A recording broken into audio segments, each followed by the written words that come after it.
Maksud gue gimana cara seorang pria bisa percaya diri mendekati wanita yang out of league gitu. Kalau menurutku berhenti mikir seseorang itu out of league ya. Okay. Tapi gas lah. Gak ada tips ya? Gas aja. ya jadi Angga Yunan enggak jadi Nggak, diri ya. sih jadi Angga Yunan. Proses dari Angga Yunanda Real ke Angga tuh gimana sih?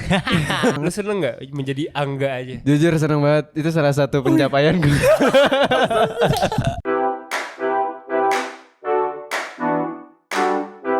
Ya semuanya selamat datang di Barbar with Akbari. Dan hari ini gue sangat senang sekali sudah duduk di depan Omara dan juga Angga. Yeay. Mana bunyi permennya? Gue gigit beneran. Oke. Gimana kondisi hari ini? Pasti Anda berdua ngantuk dong? Wah, kita fit banget. Ya kebetulan tadi ngantuk tapi tiba dapat berita bahwa kita akan ke USS Fitz jadi gue langsung bangun. Oh my god. Wow. Tapi gimana perasaannya? Tadi malam kan baru aja premier film yang digadang-gadang nih sebagai film terbaik tahun 2023. Semua orang yang nonton kayak aftermath-nya kayak wah gitu. Itu hanya Omar yang bisa menjawab. Waduh. Silakan. Gimana ya? Ya kita sebenarnya akan mengatakan satu hal yang klise gitu. Kemarin itu excitement paling tingginya adalah banyak orang yang merasa terhubung dengan filmnya dan itu emang goal kita dari awal ada membuat film yang relatable sebenarnya gitu sih. Iya. Oke. Enggak tambahan? Iya, dan aku bersyukur banget karena akhirnya bisa ditonton sama teman-teman yang ada di Jakarta dan sekitarnya kemarin gitu. Karena kita sempat premier di Jogja juga. Itu masih lumayan deg-degan gitu karena menurut aku filmnya ya kita udah berusaha yang terbaik tapi kan perspektif orang kan pasti beda-beda gitu. Yeah. Jadi pas ngelihat semuanya alhamdulillah memberikan respon yang positif terhadap filmnya. Semoga aja respon baik hari ini dan kemarin tuh bisa terus bergulir sampai nanti tayang tanggal 2 November nanti gitu. Amin. Ini kalau boleh ditanya lagi Budi Pekerti gitu ya filmnya. Kenapa judulnya itu sih sebenarnya kalau boleh diceritain?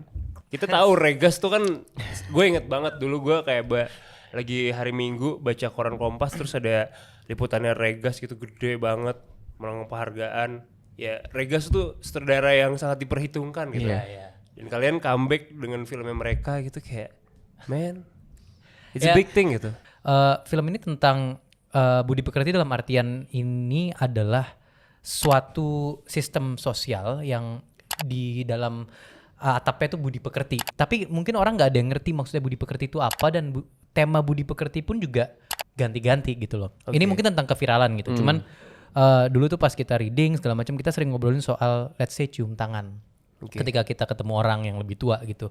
Ini kan sesuatu etiket yang mungkin dianggap sopan. Yeah. Tapi tidak kriminal jika kita tidak melakukan itu gitu loh. Jadi penyesuaian seorang manusia dalam struktur sosial itu dalam konteks Budi Pekerti itu kenapa? Dan ini filmnya tentang itu gitu loh. Banyak dalam filmnya itu gray area semua dalam konteks moralitas gitu. Bahkan netizen pun yang kita keselin nanti antagonis ya karakter antagonis dalam filmnya yang menghambat progres protagonisnya pun juga sebenarnya tidak salah, tidak ada yang jahat di situ gitu loh.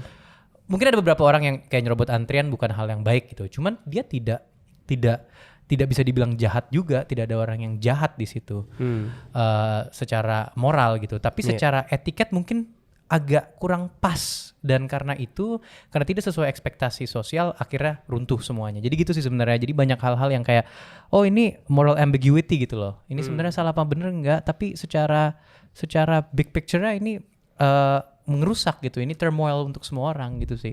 Kenapa Budi Pekerti itu menurutku. Oke, wow. Setuju. Gak ada review, tidak ada review. Anda tidak boleh free rider di sini. Sialan. Kalau kita bicara Budi Pekerti dalam artian kan dia ada English title. Oke. English title-nya adalah Andragogy.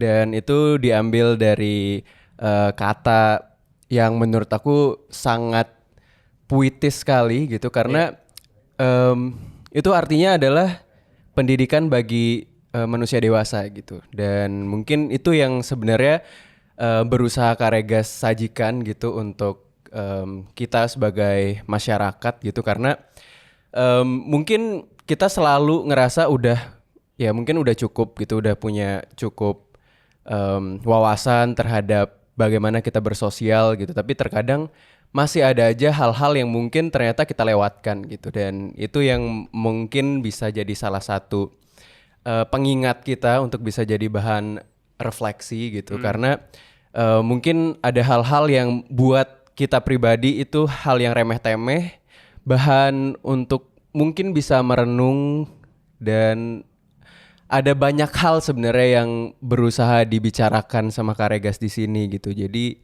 salah satunya itu adalah bagaimana kita memandang sebagaimana sih kita punya budi pekerti gitu. Kayak kita sudah berbudi pekertikah, atau sebatas level mana budi pekerti yang baik menurut kita gitu. Jadi itu yang menurut aku jadi bahan yang menarik, karena sebenarnya ini bukan film yang menggurui atau gimana gitu. Justru menurut aku ini bisa jadi bahan diskusi yang menarik sih setelah kita nonton filmnya gitu. Karena ada aftertaste yang menurut aku gimana ya, agak sulit dijelasin, lumayan magis buat aku, tapi itu bisa membuat kita jadi merenung sejenak gitu untuk berpikir apakah apa yang kita lakukan ini sebenarnya selama ini benar menurut kita atau tidak gitu. Kalau aku boleh tambahin ya, sebenarnya itu menarik karena di film kita ini tuh tidak ada yang kayak oh ini salah loh, oh ini orang ini hidupnya rusak. Itu bukan itu yang kita pingin omongin, tapi ya orang itu emang hidupnya rusak.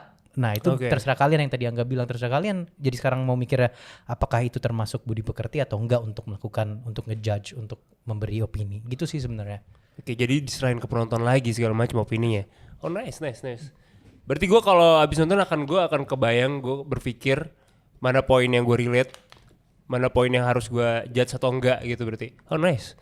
Oke, gue sekarang penasaran seorang Angga, versi SD itu seperti apa? Angga SD? Seperti apa? Iya.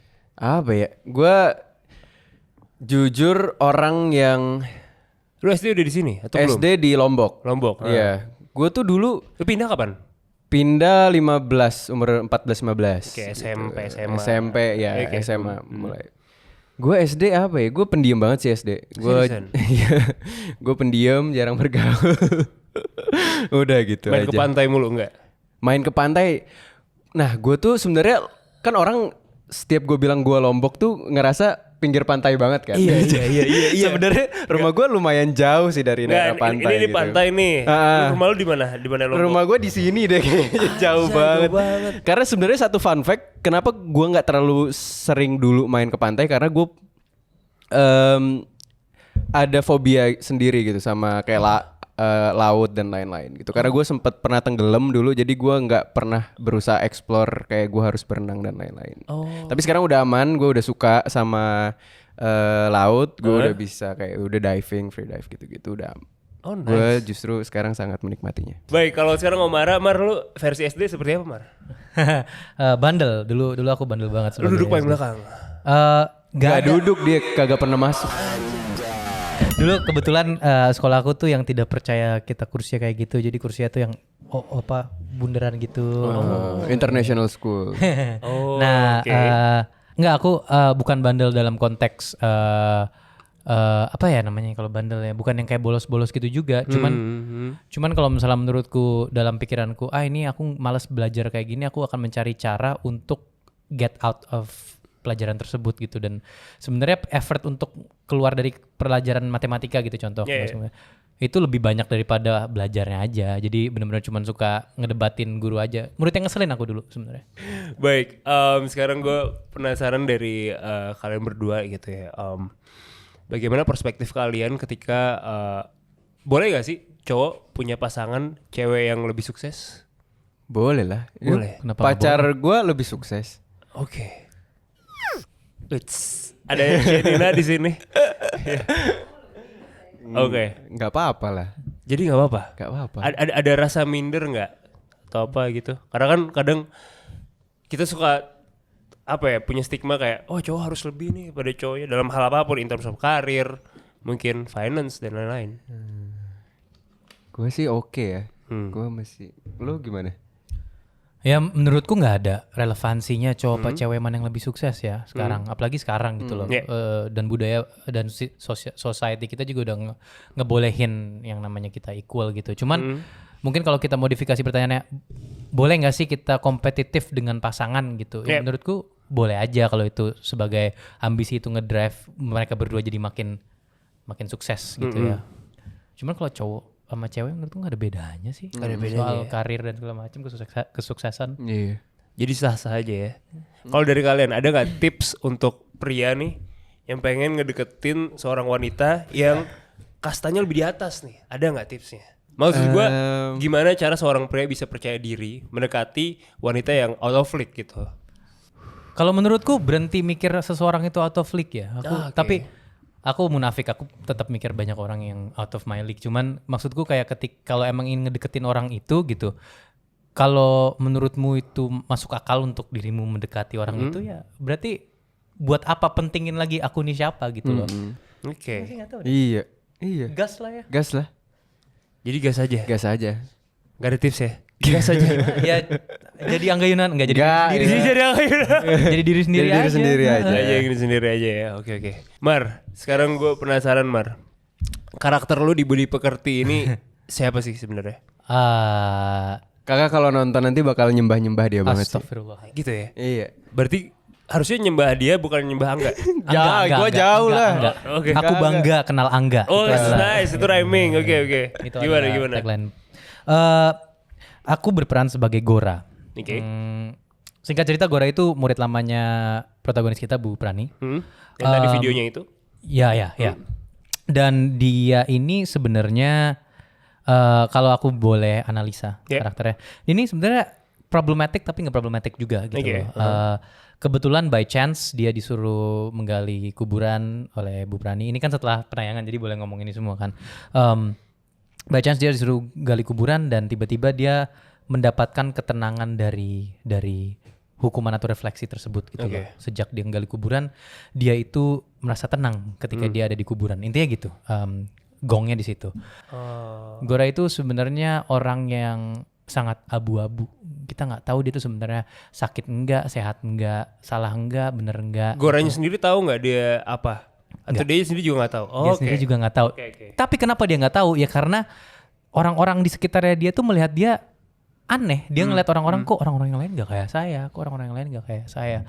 Dan pertanyaan itu tuh membuat pressure ke dia sehingga dia tidak, ya identity crisis dia itu dari situ gitu sebenarnya Gora tuh. Gitu. Tapi ultimately Gora itu sebenarnya niatnya baik gitu loh. Dia pingin membantu.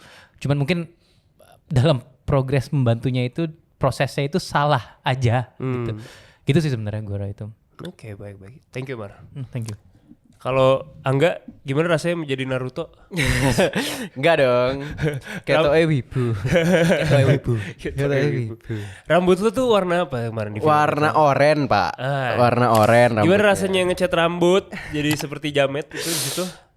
Seru ternyata gitu karena sebelumnya belum pernah ngecat rambut seumur hidup saya gitu dan alhamdulillah akhirnya bisa merasakan hal tersebut dan langsung menjadi orang yang berbeda gitu. Jadi menarik prosesnya gitu karena sebenarnya untuk masalah pewarnaan rambut ini sebenarnya itu ide dari aku gitu berdiskusi bersama Kak Regas. Karena Kak Regas tuh dari awal saat pertama kali aku akhirnya mendapatkan peran ini dia selalu kayak mewanti-wanti, "Angga, aku pengen sesuatu yang beda dari kamu." Gitu. Kira-kira apa yang bisa kamu lakukan atau kamu suguhkan gitu. Jadi aku berusaha untuk menaikkan berat badan, terus akhirnya berusaha mencari kira-kira apa ya yang bisa menarik gitu perhatian gitu. Akhirnya ya udah aku mensugestikan untuk ya udah Kak, kira-kira kalau aku mewarnain rambut seperti ini dengan gaya yang seperti ini, akhirnya ternyata membuahkan hasil yang manis gitu. Jadi aku bersyukur sih.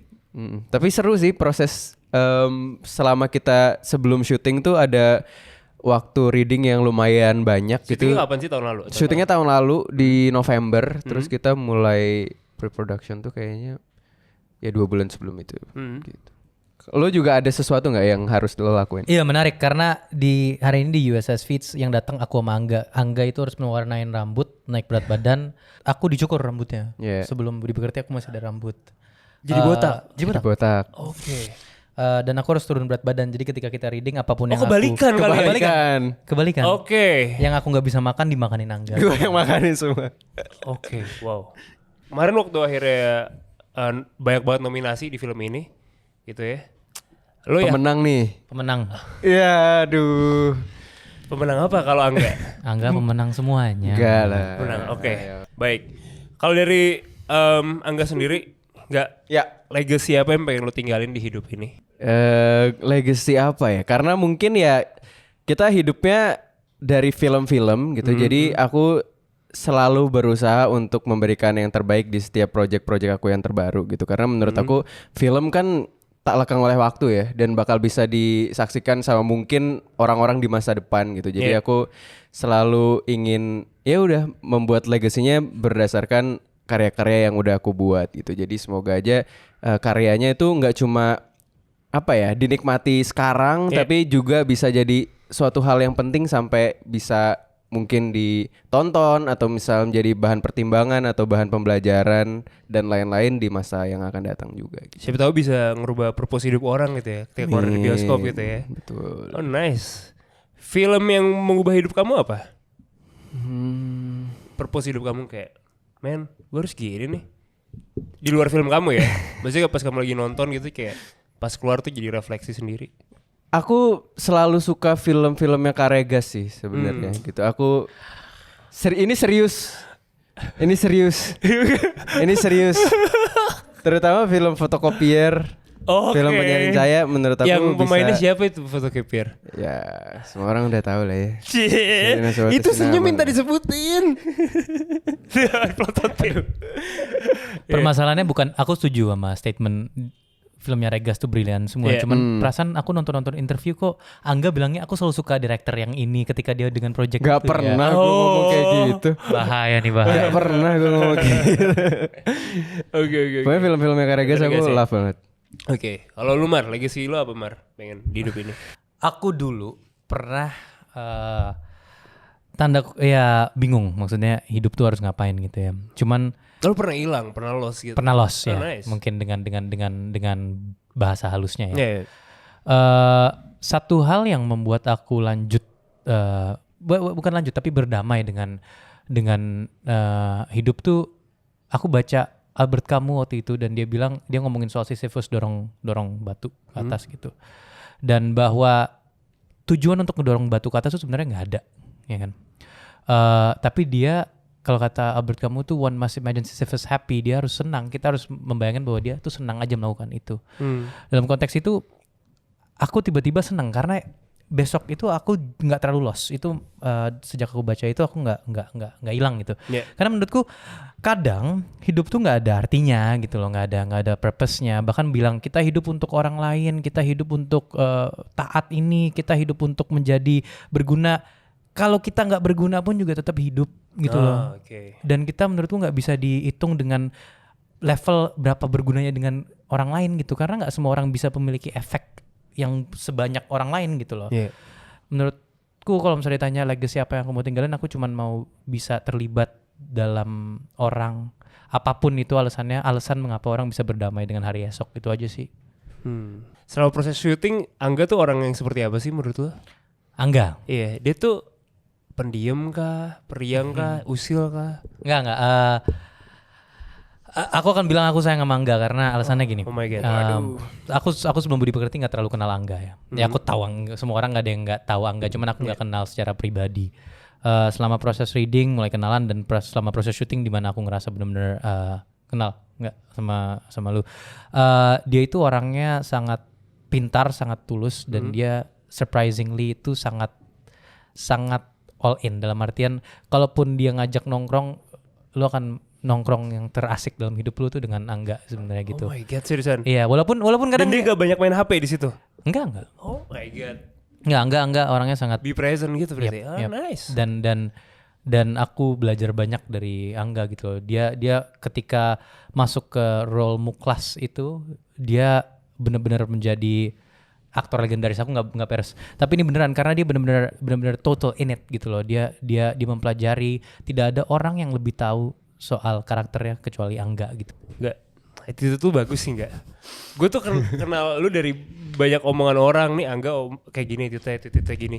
Jejo tuh pernah bilang kayak, waduh, Angga tuh baik banget gitu, kayak sopan banget gitu, kayak masa dia datang ke ISS terus dia belanja segala macam gitu, terus kayak tahun ini gue belum diundang nih. respect banget pokoknya, kayak maksudnya Ntar gue datang lagi deh. iya, Jojo segitunya men.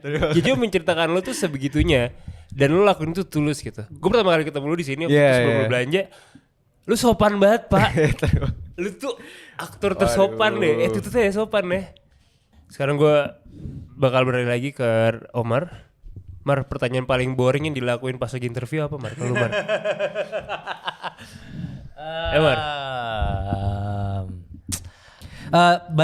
Banyak di interview. Aku bersyukur di interview kali ini kita sangat eksploratif pertanyaannya, sangat engaging. Cuman tidak bisa dipungkiri di banyak promosi film pertanyaannya tuh adalah apa perasaan ini, apa hal yang seru, apa hal yang lucu gitu, dan itu seru gitu. Cuman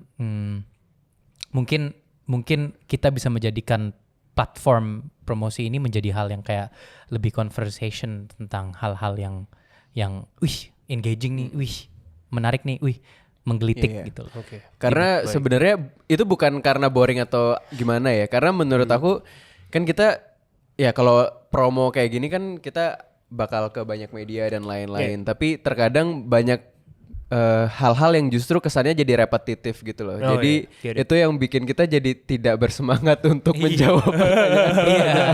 Tapi ini menurutku bahkan bisa di-apply ke semua genre film loh. Betul. Okay. Contoh, aku pernah ngomong ini dulu banget dan mungkin aku menyinggung beberapa orang. Walaupun ini internal kejadiannya.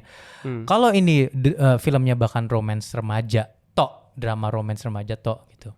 Bisa kita omongin apa sih arti cinta gitu loh. Kenapa sih kita harus mencintai, kenapa dibolehkan pacaran, apa boleh apa enggak, itu bisa loh ngobrolin hal itu gitu loh. Film horor nggak perlu ditanyain hal-hal yang ngeri apa, ada yang kerasukan apa enggak. Nonton aja filmnya, nonton aja, baca aja di ini. Tapi bisa ditanyain soal Indonesia tuh seharusnya klinik itu budaya apa yang harus dipreservasi apa enggak. Ini kan bisa dipertanyakan gitu loh. Betul. Kenapa kita tidak ngobrolin itu gitu, dan itu pasti banyak, bukan hanya soal film edukatif loh kita bisa omongin, bahkan di film horor, drama percintaan remaja tuh bisa diobrolin juga gitu loh. Betul. Get it gue. Kesini tapi nyambung. Gitu. Tapi nyambung ya, bisa. Oke. Baik, ini gue pengen agak sedikit di luar konteks juga. Angga, proses dari Angga Yunanda Real ke Angga tuh gimana sih? Aduh. Gak, itu simple banget pak sebenarnya. Kenapa? Semua orang bilang nih salah satu username terkeren nih gitu. Iya. Itu emang minta tolong aja kak sama kakak yang di atas. Kakak yang di atas gitu. Orang yang bertanggung jawab. Tapi lama prosesnya. Cepet kok. Cepet. Okay. Yang penting ini gue mau kasih tipsnya bagaimana? Pokoknya dia tahu misalnya kayak misalnya gue Angga dan lain-lain. Ya udah pas gue tanya apakah bisa seperti ini, oh ya coba kami proses gitu. Udah simple banget. Lu seneng nggak menjadi Angga aja? Jujur seneng banget. Itu salah satu pencapaian gue. Karena tadinya sudah belum panjang banget kan? Pak. Itu sebenarnya wah itu kalau diceritain lebih panjang lagi. Oh gimana tadi? Jadi ceritanya dulu tuh gue sempat punya Instagram. Nah dulu tuh pas masih zaman sinetron emang punya Angga Yunanda gitu. Oh Instagramnya ada. Okay. Terus dihack pak.